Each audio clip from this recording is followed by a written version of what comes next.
अध्याय 7 सामाजिक परिवर्तन और सांस्कृतिक विकास, चेंजिंग कल्चरल ट्रेडिशंस। अध्याय का संक्षिप्त सारांश। 1 पुनर्जागरण, रेनेसांस। क्या था? रेनेसांस का अर्थ है पुनर्जन्म या नया जन्म। यह 14वीं से 17वीं शताब्दी के बीच इटली में शुरू हुआ और पूरे यूरोप में फैला। इसका उद्देश्य था पुराने ग्रीक और रोमन ज्ञान, कला और सोच को फिर से जगाना।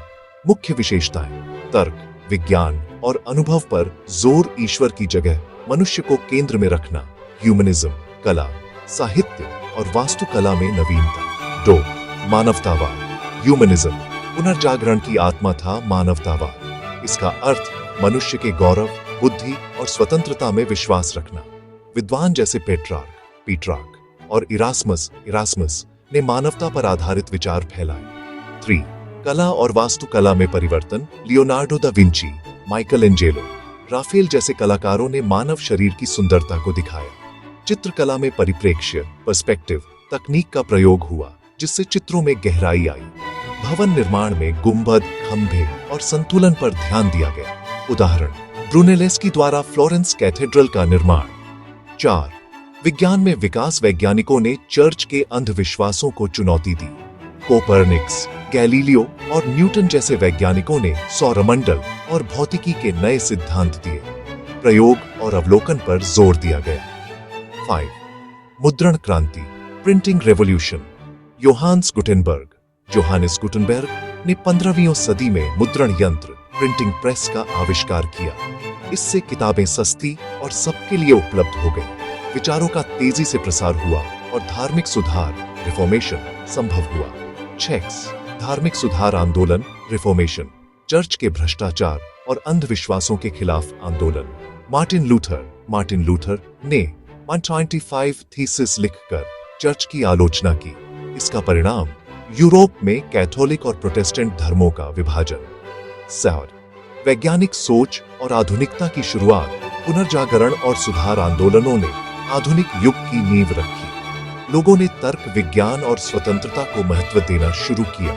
इसने आगे चलकर औद्योगिक क्रांति और राजनीतिक परिवर्तन की राह खोली। महत्वपूर्ण प्रश्नोत्तर, क्वेश्चंस एंड आंसर्स। Q1 पुनर्जागरण क्या था? उत्तर: 14वीं से 17वीं सदी के बीच यूरोप में बौद्धिक, सांस्कृतिक और कलात्मक जागरण की प्रक्रिया को पुनर्जागरण, रेनेसांस कहते हैं। इसका अर्थ है पुनर्जन्म, यानी प्राचीन ग्रीक रोमन ज्ञान का पुनरुत्थान। Q2 मानवतावाद की प्रमुख विशेषताएं क्या थीं?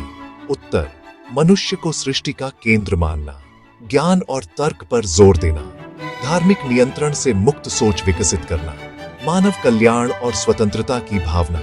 Q3 पुनर्जागरण काल के प्रमुख कलाकारों के नाम बताइए। उत्तर: लियोनार्डो दा विंची, मोनालिसा और लास्ट सपर चित्र। माइकल एंजेलो, डेविड मूर्ति और सिस्टीन चैपल चित्र। राफेल, स्कूल ऑफ एथेंस चित्र। Q4 मुद्रण यंत्र का आविष्कार किसने किया? इसका क्या प्रभाव पड़ा? उत्तर: आविष्कारक जोहानिस गुटेनबर्ग। प्रभाव: किताबें सस्ती और उपलब्ध हुईं, साक्षरता बढ़ी, धार्मिक और वैज्ञानिक विचार तेजी से फैले। Q5 मार्टिन लूथर कौन थे और उन्होंने क्या किया? उत्तर: मार्टिन लूथर एक जर्मन पादरी थे जिन्होंने चर्च के भ्रष्टाचार का विरोध किया।